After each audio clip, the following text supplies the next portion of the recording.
Ayan guys, magsumba naman tayo ngayon.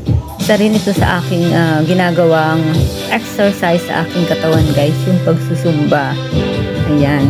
Kasi maraming benepisyo rin yung pagsusumba guys. Hindi naman natin kailangan maging magaling sa pagsasayaw pagka nagsusumba tayo guys. Okay na yun basta nakakasunod tayo sa mga step. Okay na yun guys. Ang health benefits kasi ng pagsusumba guys, nakakabuti sa cardiovascular respiratory system natin, nakakatanggal ng stress, nakakapagpasaya ng ating pakiramdam. Ayan, maraming benepisyo ang pag-sumba guys. Nawawala yung pagiging bugnutin natin. Ayan, tapos nakakaganda ng mood. At the same time, nagkakaroon tayo ng banding o nagkakaroon tayo ng mga bagong kaibigan sa pagsusumba guys. Dahil siyempre bumuo tayo dito ng isang grupo. Tapos, ayan na, magkakaroon na tayo ng friendship. Siyempre, nakaka-relax din yung lagi tayong nagkausap.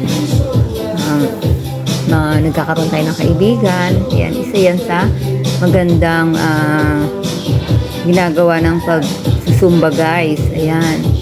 Kaya kayo, kung meron namang sumba sa inyong mga barangay, sumali kayo dun guys para ma-relax din kayo guys. Sa akin kasi ayan, kasama na to sa aking yoga. Pagkatapos naming mag-yoga guys, yung pinaka-cool down namin, ito nga guys, yung pagsusumba o pagsasayaw. Ayan. Masaya din siya guys, kaya mas maganda magsumba-sumba kayo. Diba? At saka yung magiging malakas tayo, laging masigla ang ating pangangatawan. Yan ang benepisyo ng pagsusumba guys. Pwede rin naman kayong manood guys sa mga YouTube kung ayaw nyo sumali sa mga ganyan. Pwede kayong mag-isa at sundan nyo lang yung mga step dun sa guys, sa YouTube. Tapos sumba na kayo, ganyan. Kasi nga maganda rin ito sa ating katawan. Kaya sumba